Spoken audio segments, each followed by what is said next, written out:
Hello everyone, you're watching a special edition interview with AIT Director Raymond Green on TVBS. Welcome to the set, Director. Oh, thanks for coming. So we actually know that Director Green is a long-time diplomat, and he is actually an expert in this region, especially on geopolitical issues. So we are very happy to have the set with us today to talk about US-Taiwan relationship. So to begin the interview, the first question is that we want to talk about energy security. The Lai administration has recently appeared to have a shift in its nuclear energy policy. So I'm just wondering, what is your view on such a shift, and how could US actually support Taiwan's future nuclear energy policy? Right.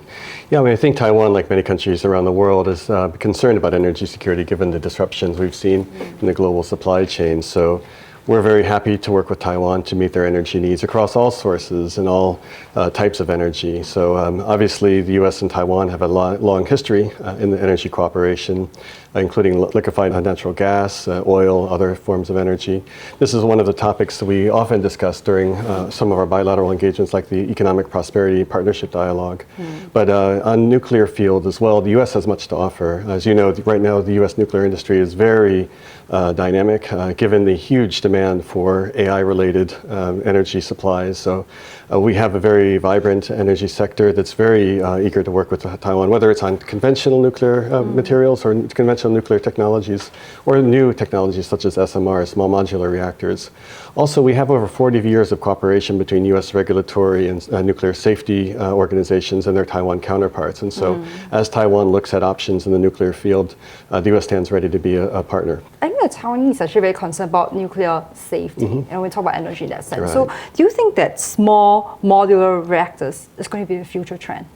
Small modular reactors are definitely a future trend, but so are more advanced conventional reactors. And safety is an issue that I think everybody is concerned about. I mean, I was in Japan on March 11th, 2011, and so I understand the concerns that exist in all societies about that. But there's been so many advances in terms of technology, in terms of regulatory oversight, that we see nuclear as a very safe, very environmentally friendly alternative. And so we stand by to support Taiwan as it seeks to address these issues. I'm going to move on to regional security issues. You know that President Trump is set to visit Beijing between May 14th to May 15th. So, and many expect that Taiwan is going to be one of the topics that is going to be discussed. But if Chinese President Xi Jinping were to press the US to explicitly oppose Taiwanese independence, how do you think that President Trump would react, and how could that actually affect US policy towards Taiwan? Right. I mean, obviously, I don't comment on hypothetical questions, but the Trump administration has been clear on many occasions that our Taiwan policy, our One China policy, has not changed. And this has been a policy that's been consistent across administrations since 1979. When you look at our One China policy, the White House recently pointed out the fact that our One China policy, which is based on the Taiwan Relations Act, the 3 communiques, the 6 assurances, is actually structured in a way that we can seek stable US-China relations without sacrificing a strong US-Taiwan relations. And if you look at the US-Taiwan partnership, it's going from strength to strength. And even just in the last couple of months, you saw we had the Agreement on Reciprocal Trade, which is an enormous historic breakthrough in our economic relationship. We hosted the Economic Prosperity Partnership Dialogue, where we talked about, for example, the Pax Silica initiative and how the US and Taiwan can cooperate in shaping the AI revolution. We had a high-level education dialogue where not only we talked about language learning like we have in the past, but we expanded to include areas like workforce training to support our high-tech industry. So you see the US and Taiwan relationship going deeper and deeper. At the same time, we don't see that as a trade-off with a stable US-China relationship. And in fact, we think these two tracks are mutually reinforcing. So there are reports that additional US arms sales could be expected in the pipeline. So do we expect any good news later this year? Well, you know, we have the Taiwan Relations Act that commits the United States to provide Taiwan the articles and services it needs to fulfill its self-defense capabilities commensurate with the threat that it faces. And so the U.S. will continue to abide by that policy line. We'll continue to support Taiwan's self-defense needs. But earlier this year, there were actually some concerns raised after President Trump, when he was asked about his phone call with Chinese President Xi Jinping and also additional arms sales to Taiwan, where President Trump said that he will be discussing the issue with Xi. So that led to some concerns in Taiwan, wondering, you know, like what does it mean, or does it signal a change to the 6 assurances. Right. I mean, after that, the episode you discussed, the White House was very clear in reiterating that our Taiwan policy remains consistent. And so I would just refer you to the White House because they obviously are the closest to that issue. There's also speculation that President Lai would be doing his foreign trip, visiting diplomatic allies, and that also includes transit through the U.S. Do you think that May is a good timing? We aren't tracking any requests for any high-level travel from Taiwan. As you know, it's been long the U.S. practice for Taiwanese leaders who are traveling to Latin America to transit the United States and the U.S. To arrange for their transits to ensure the dignity, comfort, safety, and convenience of the traveler. But right now, we don't have any specific requests. KMT chairperson谷立言, she has expressed hope that she wants to visit Washington, D.C. In her words, hopefully the first half of this year. What message did the U.S. hope to convey to Taiwanese opposition parties? Yeah, we've seen the reports. We don't have any specific plans that we've received from Chairwoman Zheng to visit the United States, but we are very happy to welcome visits by senior Taiwan political leaders. Just the other day, we had a very successful visit by the Taichung mayor, Liu Shouyan. And we here in Taiwan regularly reach out to party leaders on all sides. Our message is very consistent. Obviously, we talk about the deep respect we have for Taiwan's democracy, as well as the role that all the political parties play in deepening U.S.-Taiwan relations, whether it's in the security sphere, economic, or people-to-people ties. Obviously, right now, there's a lot of focus in the United States on the special defense budget and Taiwan's security. In the U.S. Congress, we have partisan politics as well. But one of the few areas I think there's a cross-partisan consensus in the United States is on security issues, particularly security in the Taiwan Strait. And I think we see the same commitment here in Taiwan, and so we hope to see the same spirit as Taiwan looks at some of these significant security challenges, as well as issues like defense budgets. When we talk about defense budget, let's talk about numbers. So the legislative yuan is currently reviewing the special defense budget. But if, this is of course a hypothetical question, but if the final approved amount is lower than 1.25 trillion NTD, how do you think that would affect Taiwan's self-defense capabilities? As you know, President Trump and the Trump administration has asked all of our allies and partners to increase their defense spending to 5% of GDP. And we very much welcome President Lai's announcement that Taiwan will hit that target by 2030. And on the road to that target, we see the special defense budget as a very important first step.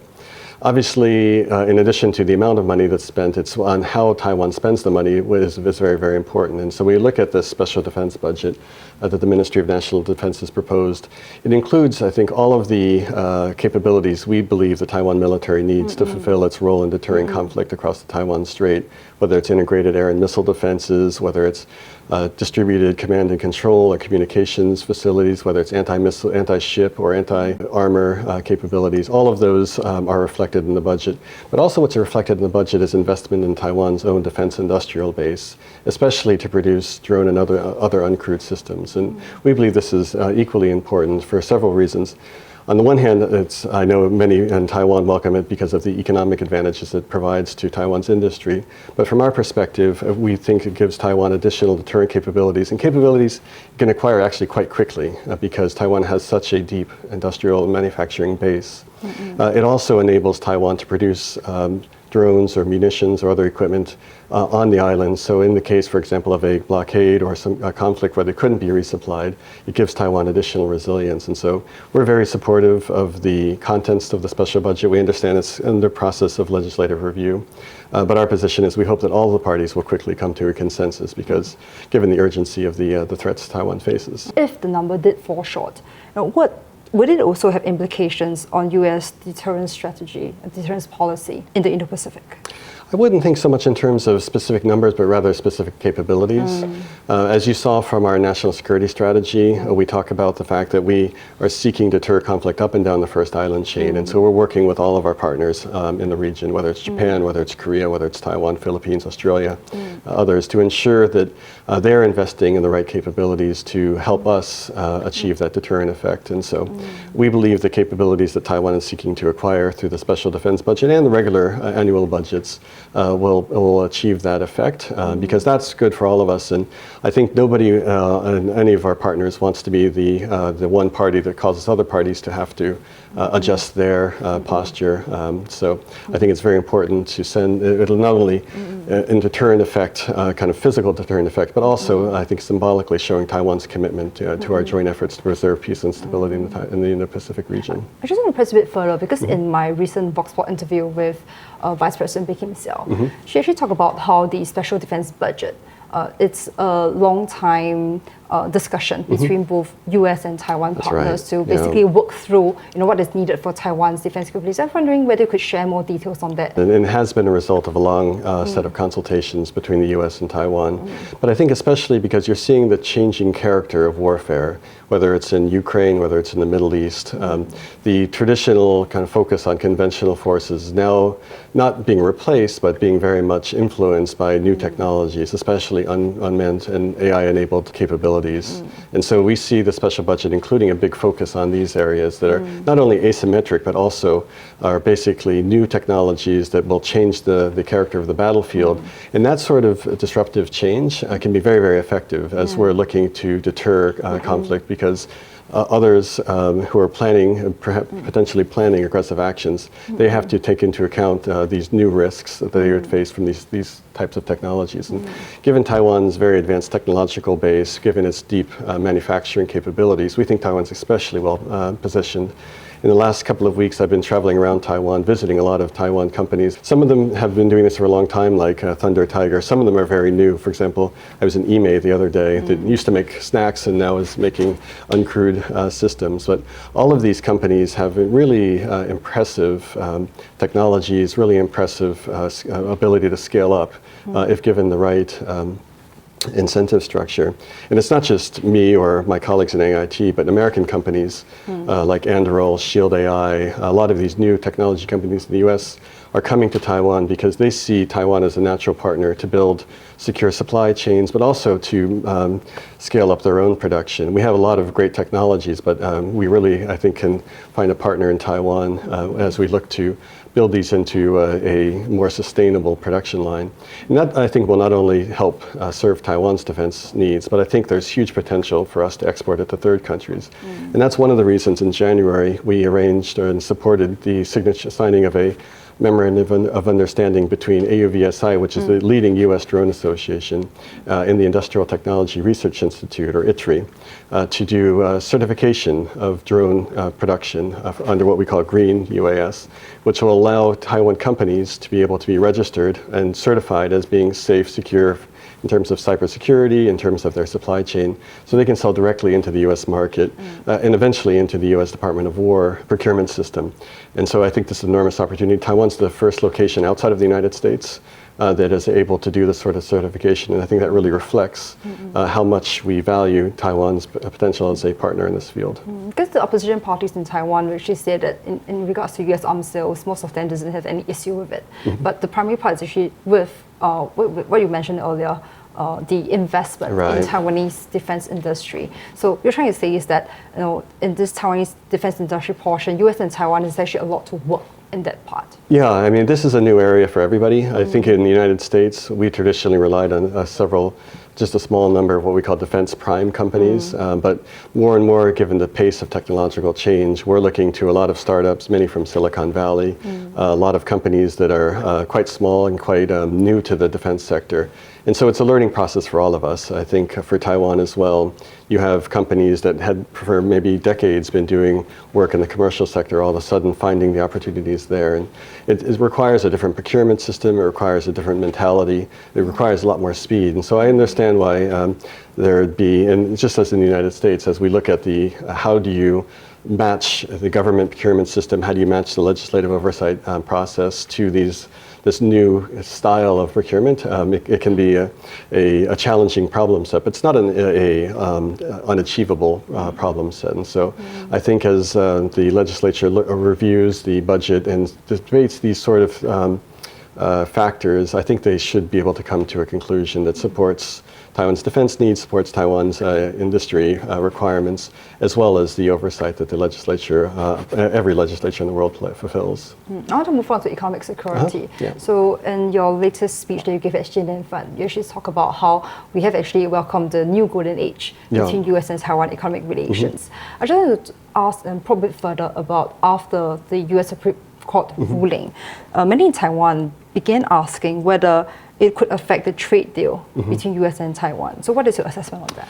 Yeah, I think our government's been quite clear. U.S. Trade Representative Greer, after the Supreme Court ruling came out, it was very clear that we intend to abide by the agreements we've reached with our key trading partners. And obviously, Taiwan is our number 4th trading partner in the world, is one of the most important partners we have.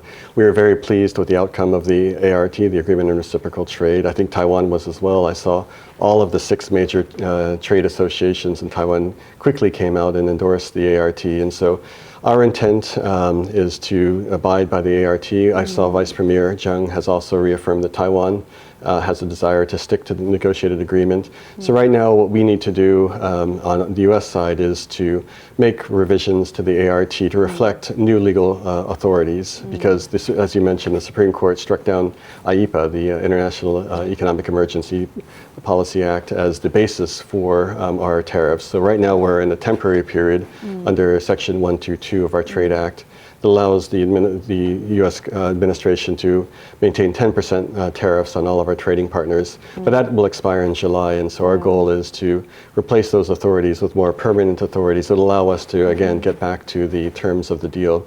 And so I expect in the coming months we'll be able to achieve that effect. Because the time frame is not to be very long, it's been in July, so now it's the end of March. So right, so it's, yeah, so I don't think it's going to, I think almost by definition we'll need to move in the next couple of months towards resolution. Just curious on regional security, because we know that given the recent US-Iran conflict that is still ongoing, we've actually seen like countries, South Korea and Japan, has been pushing and providing necessary assistance to US in the Middle East region. So what does it mean for U.S. Indo-Pacific strategy? What message does it send?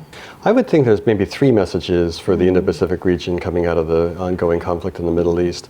I think one message is that the U.S. maintains the ability to project overwhelming military power anywhere in the world at very short notice. Just in the last 3 months, you saw that in South America, now you see it in Iran. And if it requires it, we could project that same level of force and overwhelming capabilities in the Indo-Pacific or in Europe. But I think the second message is, in order for the U.S. to be effective in providing that level of military support, we need our allies and partners to provide a baseline of deterrence, especially investing in their own capabilities in areas like integrated air and missile defense and drone and counter-drone warfare, because I think that baseline will then allow the U.S. Our ability to project globally to be effective. And we are really the only country in the world that can project power like that anywhere in the planet. I would say Taiwan is working, and our allies in the region are working very well in that direction, given their increased investments, not only in acquiring those capabilities, but also building the defense industrial base to support that. And so all of these, I think, go hand in hand. I would say the third message is the importance of energy security, because I think the Europeans, after the Ukraine invasion, realized their dependency on unreliable energy sources. And I think right now, in the Asia region, many countries are realizing they also need to diversify their energy supplies because of the risk of disruption. And so the good news is the United States is the world's largest energy producer. We're very eager to deepen our cooperation with Taiwan, with Japan, Korea, others, to provide alternative supplies. And so I think Taiwan's CPC's announcement of a new contract with Cheniere to import Gulf of American LNG is a positive step and a very well thought out step by Taiwan to diversify its sources. I think Taiwan's work with us to develop the Alaska North Slope LNG field over the longer term is going to be strategically a huge advantage for Taiwan, but also in other areas building up geothermal, nuclear, other forms of energy supplies that can be sourced internally also is, I think, a very important step to ensure that in the future Taiwan's not going to face similar disruptions. So I'm very glad that we make a full circle. Back to energy policy, a whole security thing. But I want to just end this interview on a lighter note, is that you have been posted to Taiwan for 20 months. So, and before that, you are also the deputy director in Taiwan. So I'm just wondering, is there anywhere in Taiwan you haven't been to and have plans to visit? Oh, yeah, I've been fortunate to be able to travel to most of Taiwan, especially I was here during COVID, and so there actually weren't a lot of other choices, but I took advantage of that to really see the island. The only place I haven't been to is Matsu, but I plan to do that. I think we're looking at June of this year, so that will complete the set of all of the cities and counties in Taiwan. So, but I look forward to resetting and start working through all of them again after that. But yeah, one of the best parts of this job is the ability to get out and travel all around Taiwan, meeting different people, enjoying different cultures. So I think I've been to Taichung once a month so far this year, going back again in a few weeks as well. And Kaohsiung, obviously, we have our office there, and we arrange travel around that district. Last year I went to Taidong for the balloon festival, but unfortunately the winds were too high, so fingers crossed this year I'll be able to get up in the balloon. It's been on my bucket list for many, many years. Thank you, Director. Thanks so much. Thank you. Yeah. So that concludes our interview, and this is AIT Director Raymond Green.